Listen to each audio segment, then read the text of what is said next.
Alongside the launch today at the 10th anniversary Xiaomi event in China, they announced the K30 Ultra. Now this is my K30 Pro. It's one of my favorite phones that I have reviewed this year. Great performance, very nice screen because it's got no notches, cutouts, tear drops or anything like that. It's a full screen experience with slim bezels. Looks fantastic, but one of the areas of criticism from me and various other YouTubers as well and tech review sites is that it was just 60 Hertz. As a value flagship phone, everyone else is shifting over to 90 Hertz or 120 or even 144. And that was one area that, come on, you can improve that. So we've got now the improved, tweaked model. And what this new K30 Ultra has is a 120 Hertz screen. Refresh rate, it's still an AMOLED panel, so they haven't gone and downgraded to LCD, which is good. And yes, it has a very good top brightness as well. 1200 nits is their claim. Very, very good. In-screen fingerprint reader, just like this particular model, and it should work very quick. As you can see, that unlocks really fast. And the touch sampling rate for the screen's digitizer, that is 240 Hertz. So again, that should offer really good input and no noticeable lag or anything like that. Now, we'll be running MIUI 12. And what else have they done? So instead of just having the downwards firing speaker, and this one's going to have two frontwards firing loudspeakers now. It's one area they have improved as well with the K30 Ultra. And then it comes to the battery department. Well, it's 4,500 milliamp hours with 33 watt fast charging. So it's going to be very quick. There should be under 1 hour to fully charge it. And then the big change is probably why they've been able to price this so well, this particular model. More on the pricing soon, is they've actually gone with MediaTek this time with a Dimensity 1000 Plus chipset. Now this chipset should be very, very good. I was really impressed with the Dimensity 820 in the Redmi 10X that I reviewed. It offered flagship level wireless performance, GPS performance and internal storage, and overall very quick and snappy, and the thermals were not actually an issue. So forget the MediaTek you knew a couple of years ago. They're older chips like the X series, the X30. No, these ones are very, very good. So it's going to offer Antutu performance and scores around 530,000, which is only a little bit behind the Snapdragon 865. So they've really stepped up their game there, MediaTek. So I'll offer you just a quick preview here of what we can expect with the new K30 Ultra. So it's going to look very, very similar to this, but there will be a front-facing speaker right here, and then the earpiece is now going to double as a loudspeaker.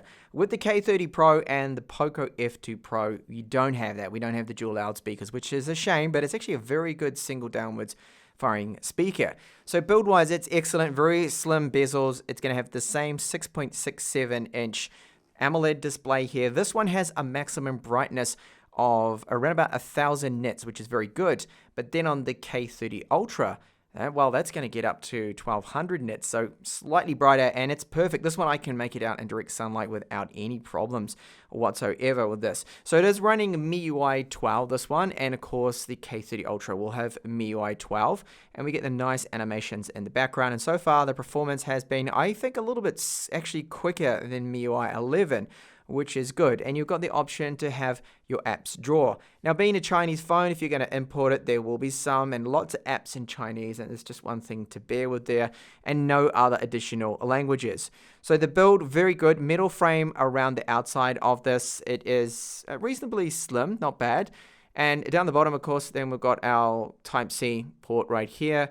We have a SIM tray and the loudspeaker, and this one being in silver, I do actually like the look of it. Now, cameras on the back, the same as the Poco F2. So we've got the main 64 megapixel camera, which is the IMX686. It's a very good sensor. It does use the 4-in-1 pixel binning. Now, this particular model here I have is the K30 Pro Zoom, and the Zoom has an added optical image stabilization. Sadly, the K30 Ultra, I can confirm, does not have optical image stabilization. So just like the Poco F2, 13 megapixel ultra wide, a 5 megapixel for macros is what it's going to have, and then 2 megapixel for depth information. And the build of this is very good with glass on the back here, and it does feel really good in hand. The main thing is, of course, we don't have any notches. It's just a fantastic looking screen. So tapping here, finger unlocking with it, it's very, very quick. And let's have a look at the pop-up cameras. So when you swap over to that, you see it pops up. Exactly the same thing we're going to have here with the K30 Ultra. You can see my overhead camera right there, but it's not a bad solution for a lot of people that don't take selfies. I don't take a lot of selfies myself. I'm perfectly happy with this, and I would rather have this really nice screen to look at, but having 120 Hertz with the K30 Ultra, that's going to be great. Now, of course, what about pricing? This is the most important thing here, and this is why this is going to be such a deal, especially in China, if you can pick one up for the price that is. It's going to be 250 euros for the base model, around about 285 US dollars, which is amazing. Now, of course, it's the 6GB RAM version with 128GB of storage. No micro SD card support with these models, unfortunately, but that is a fantastic price. Really, really good. So that is going to be the new value champ. So forget about the other phones like the OnePlus Nord, if you can get your hands on one of these. Now, I'm not too sure about the band support, but I believe that with the modem that's in the Dimensity 1000 Plus, that we will actually have LTE band 2028. It's just the ROM. The ROM's going to be just in Chinese and English, so that is one of the cons. But hopefully it will move over and be released, of course, globally, but no information on this yet. Maybe in September or October, end of the year. Possibly could be the Poco F2 Ultra or the Poco F2, which would be fantastic there, just to compete then with the likes of OnePlus's Nord and various other more budget-orientated so-called flagship killers, even though I hate that term myself. So yes, I will be getting hold of one of these as soon as I can. I will order, in fact, one of these straight away.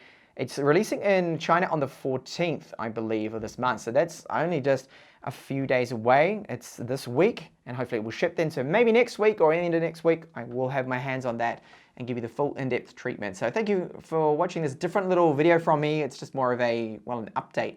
And my thoughts on this phone being that, well, I think it is going to be very, very good. A super promising phone from Xiaomi.